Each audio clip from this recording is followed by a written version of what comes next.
Makasih ya udah mau nemenin Rizka hari ini. Tadi kita belajar tentang budaya mengunyah kinang di Indonesia. Dan Rizka juga udah nyobain loh, meskipun Rizka nggak doyan. Dan kita juga sudah bermain kuis acak kata kan? Seru ya? Di numerasi, kita belajar tentang bangun ruang heksagon dan ciri-cirinya. Kalau masih ada yang kurang paham, kalian bisa tanyakan ke guru atau ke orang tua kalian ya. Besok kita belajar lagi ya di program belajar dari rumah kelas 6. When there's no more hope is left in me, I can see what comes my way, and I'm always lost.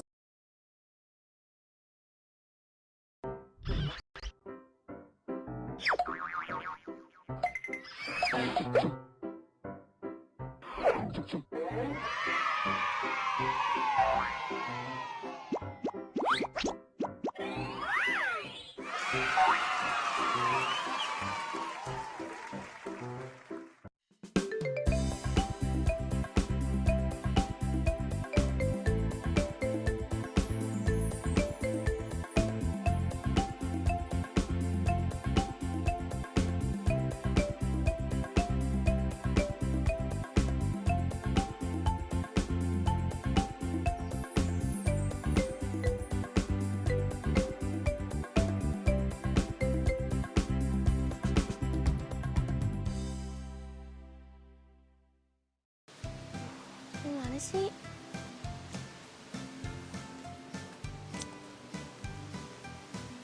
Mana ya?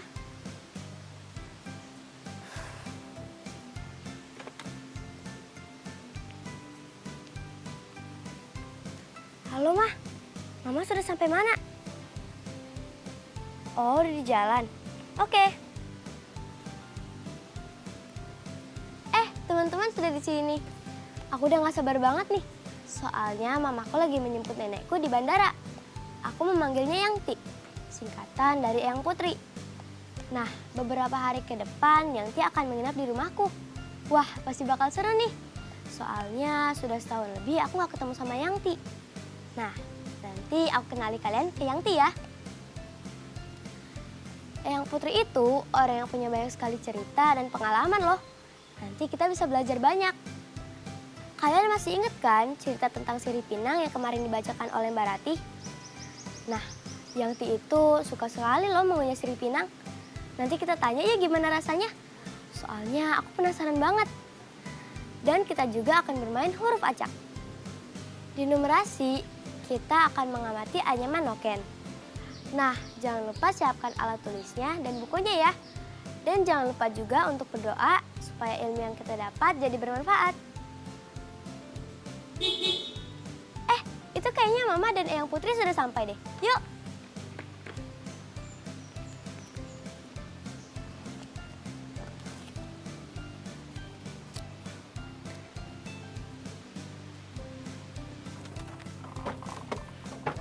Yanti! Assalamualaikum. Waalaikumsalam. Yalah Rizka, cucuku udah gede. Rizka, nanti tolong angkatin tas Yangti ya. Oke lah. Sini Yanti. Makasih. Bu.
Rizka kangen banget.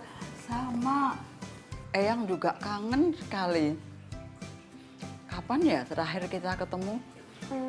Terakhir lebaran 2 tahun lalu, Yang. Wah, sudah lama sekali ya. Kamu udah makin tinggi. Kelas berapa sekarang? Dulu Rizka kelas 4. Sekarang Rizka udah kelas 6. Wah, sudah makin pintar. Eyang, kenapa sih Eyang suka ngunyah ini? Ini namanya menginang. Almarhum Mbah Kakungmu juga dulu suka nginang. Ini kebiasaan sejak dulu. Bu, diminum dulu, Mas. Ya. Tehnya. Matur nuwun.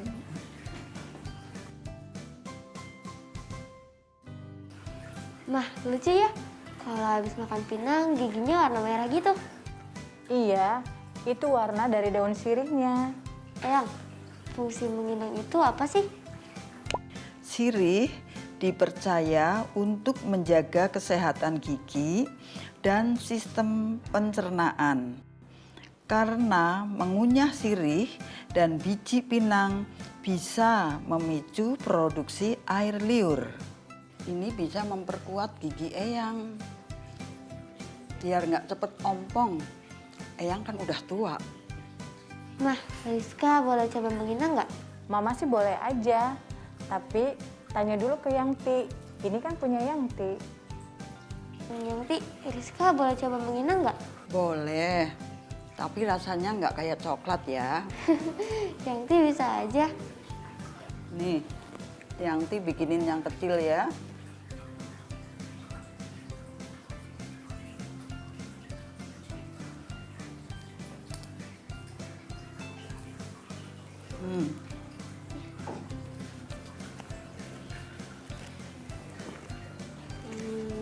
Ini gimana caranya? Tinggal kamu kunyah terus ya, disusur ke gigimu semuanya.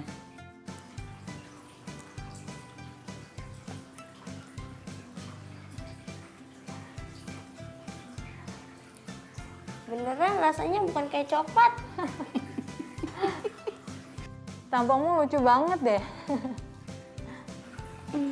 Mama, gigi Rizka udah jadi merah belum? Udah kelihatan tuh sedikit. Lucu ya. Nah, teman-teman yang ada di rumah, tahu nggak kalau tradisi mengunyah sirih pinang adalah tradisi yang sudah lama sekali ada di Indonesia. Suruh pinang biasanya disajikan ke tamu, yang berarti menyimbolkan ketulusan, ketenangan, serta rasa hormat kepada orang lain. Tradisi ini bukan cuma ada di Jawa, tapi ada juga di Aceh, Sumba, Sulawesi, bahkan di Papua juga ada.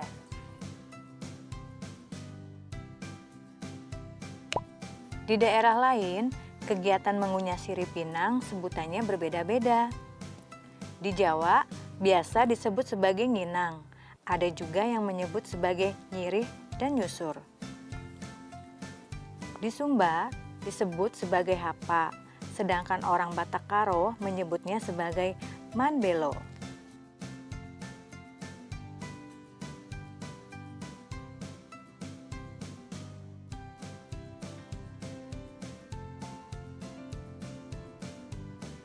Nah, teman-teman yang ada di rumah sudah tahu belum apa nama menginang di daerah kalian? Kalau belum tahu, tanyakan ke orang tua di sekitarmu yuk. Teman-teman, sekarang yuk kita main huruf acak. Soal pertama. Petunjuknya adalah adat kebiasaan turun-temurun. Jawabannya tradisi. Soal kedua, petunjuknya nama tradisi mengunyah sirih di Sumba. Apakah teman-teman tahu jawabannya? Yak, hapa. Soal ketiga, petunjuknya adalah daun yang digunakan untuk tradisi hapa. Yak, benar. Jawabannya adalah sirih. Keren ya teman-teman. Kita lanjut lagi ya. Petunjuk soal berikut. Golongan orang dalam satu bangsa.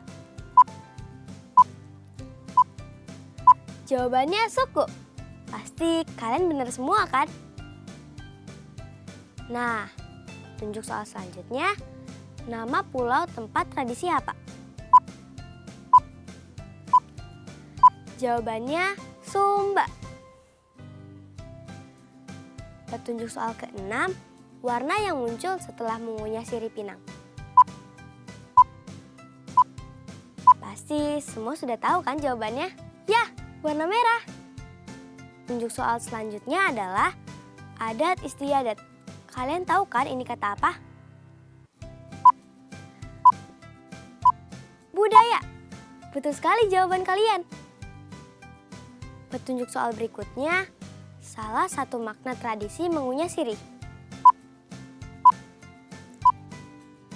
Jawabannya hormat.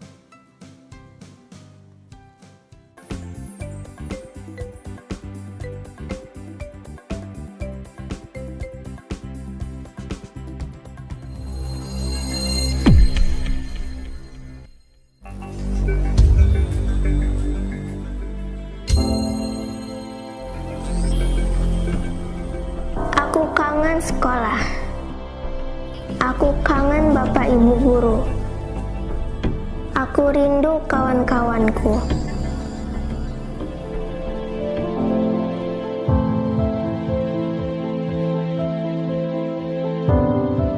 Jaga kesehatan ya teman-teman, biar kita bisa cepat bersekolah lagi.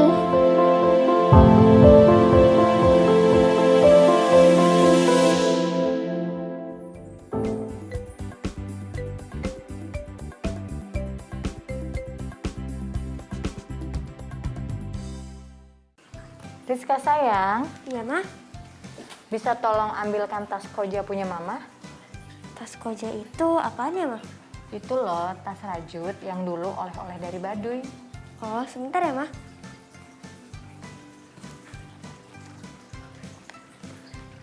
Yang ini kan, Mah? Iya sayang, makasih. Sama-sama. Pasti mau belanja. Iya, mama suka banget bawa tas ini kalau mau belanja. Soalnya tas ini rajutnya kuat sekali. Dan dia bisa mengembang.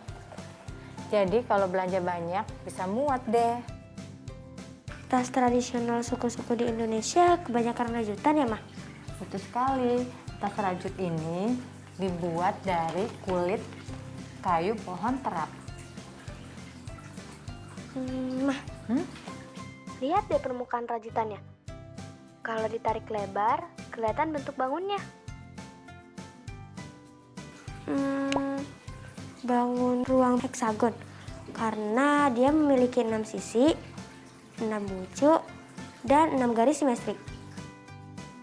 Oh iya Rizka, kamu tahu nggak?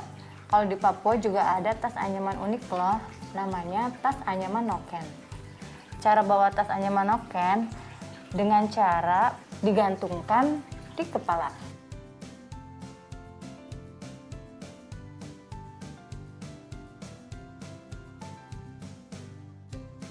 Di kepala, unik banget ya, Mah? Iya, budaya di Indonesia unik-unik. Anyaman noken itu bahan dasarnya apaan sih, Mah? Bahan dasar noken adalah serat kayu yang dililit menjadi tali tipis, lalu dianyam dan dirajut sedemikian rupa menjadi kantong. Nah, kalau kita perhatikan, bangun apa yang kamu lihat? Kalau Rizka lihat lebih teliti, rajutannya sama dengan tas koja. Anyamannya juga segi 6. Budaya Papua apalagi, Mah? Di Papua ada yang namanya Festival Lembah Baliem. Festival apa itu, Mah? Festival Budaya Lembah Baliem diadakan di distrik Walsi, Jayawijaya, Papua. Tujuannya adalah untuk menghormati tradisi peperangan antar suku Dani, Lani, dan suku Yali. Mereka juga menampilkan atraksi perang, tarian, nyanyian, dan permainan tradisional. Festival ini berlangsung selama 3 hari sampai 5 hari. Atraksi perang adalah hal yang paling ditunggu. Makna dari atraksi ini adalah perdamaian. Dahulu, Semua permasalahan antar ketiga suku dibawakan dalam sebuah atraksi perang. Perwakilan dari masing-masing suku saling memperagakan peperangan menggunakan busur dan tombak. Coba sekarang teman-teman dan Rizka hitung panjang tombak yang digunakan oleh ketiga suku Dani, Lani, dan Yali. Coba perhatikan tabel ya. Mama kasih contoh dulu ya. Baik nih, Mama kasih contoh ya. Ada 10 orang dari suku Dani. Dan ini adalah daftar panjang tombaknya. Berapakah panjang tombak suku Dani? Tentukan satu bilangan yang paling mewakili. Bagaimana caramu menentukannya?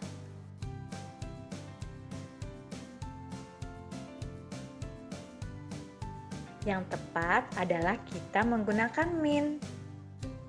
Karena tidak ada nilai data yang ekstrim, berbeda dengan lainnya, dan tidak ada data yang berulang juga. Untuk memperoleh nilai rata-rata atau min, kita bagi semua nilai dengan banyak data. 3,7 meter ditambah 4,5 meter ditambah 4,7 meter ditambah 3,5 meter ditambah 5 meter ditambah 3,8 meter ditambah 5,4 meter ditambah 4 meter ditambah 4,6 meter ditambah 5,8 meter dibagi 10 sama dengan 45 dibagi 10 sama dengan 4,5 meter. Jadi, rata-rata panjang tombak yang digunakan suku Dani adalah 4,5 meter. Nah, sekarang Rizka coba ya. Baik, Ma. Kita lihat data panjang tombak yang digunakan oleh suku Lani. Coba sekarang Rizka tentukan panjang tombak suku Lani. Tentukan satu bilangan yang paling mewakili. Jawabannya adalah 4,2 meter. Mengapa 4,2 meter? 4 meter ditambah 4,3 meter ditambah 4,1 meter ditambah 4,5 meter ditambah 4,2 meter ditambah 3,8 meter ditambah 4 meter ditambah 8 meter ditambah 4,5 meter dibagi 9 sama dengan 41,4 bagi 9 sama dengan 4,6 meter. Dari data tersebut, nilai minnya adalah 4,6 meter. Ini terlalu tinggi dan tidak bisa mewakili karena hampir semua tombak panjangnya 4,5 meter atau kurang. Urutkan panjang tombak suku Lani terlebih dahulu. 3,8 meter, 4 meter, 4 meter, 4,1 meter, 4,2 meter, 4,3 meter, 4,5 meter, 4,5 meter, dan 8 meter. Nah, kalau kita lihat data yang sudah diurutkan tadi, mediannya adalah 4,2 meter. Jadi, satu bilangan yang mewakili panjang tombak dari suku Lani adalah 4,2 meter. Betul gak, Ma? Betul sekali. Hebat banget anak Mama. Makasih, Ma. Nah, teman-teman, satu lagi ya. Sekarang kita hitung bersama-sama panjang tombak yang digunakan oleh suku Yali. Perhatikan tabel berikut. Ada 9 orang suku Yali yang membawa tombak masing-masing dengan panjang 4 meter, 4,3 meter, 4 meter, 4 meter, 4 meter, 3,8 meter, 4 meter, 4 meter, dan 4,5 meter. Kalau kita perhatikan data panjang tombak suku Yali, panjang tombaknya banyak yang sama. bisa kita bilang banyak data yang berulang atau sering muncul. Maka untuk menentukan ukuran yang mewakili panjang tombak suku Yali, kita bisa mencari modusnya.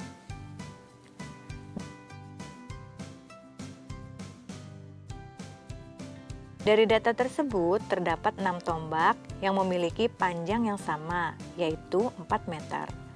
Maka ukuran yang mewakili panjang tombak suku Yali adalah 4 meter. Nah, begitu ya Rizka. Sudah jelas apa belum? Sudah, Mah. Terima kasih. Nah, teman-teman, supaya kita lebih paham, sekarang kita kerjain nih latihan soalnya. Dalam festival lomba Baliem, selain atraksi perang, ada juga atraksi panahan loh. Berikut ini adalah jarak yang berhasil dicapai para perwakilan dari suku Dani.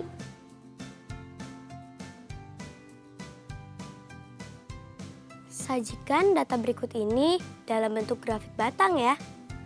Lalu cantumkan satu bilangan yang paling mewakili jarak tembakan rata-rata.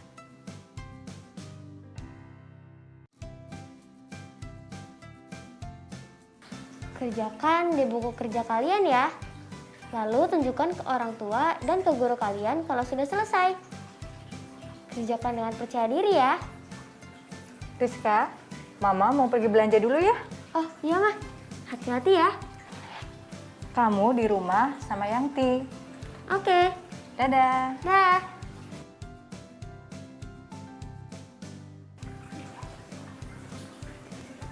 Yangti, Ya, Yangti lagi ngapain? ini lagi bikin kinang. Mau lagi? Enggak deh, buat Yangti aja. Teman-teman, makasih ya udah mau nemenin Rizka hari ini. Tadi kita belajar tentang budaya mengunyah kinang di Indonesia. Dan Rizka juga udah nyobain loh, meskipun Rizka nggak doyan.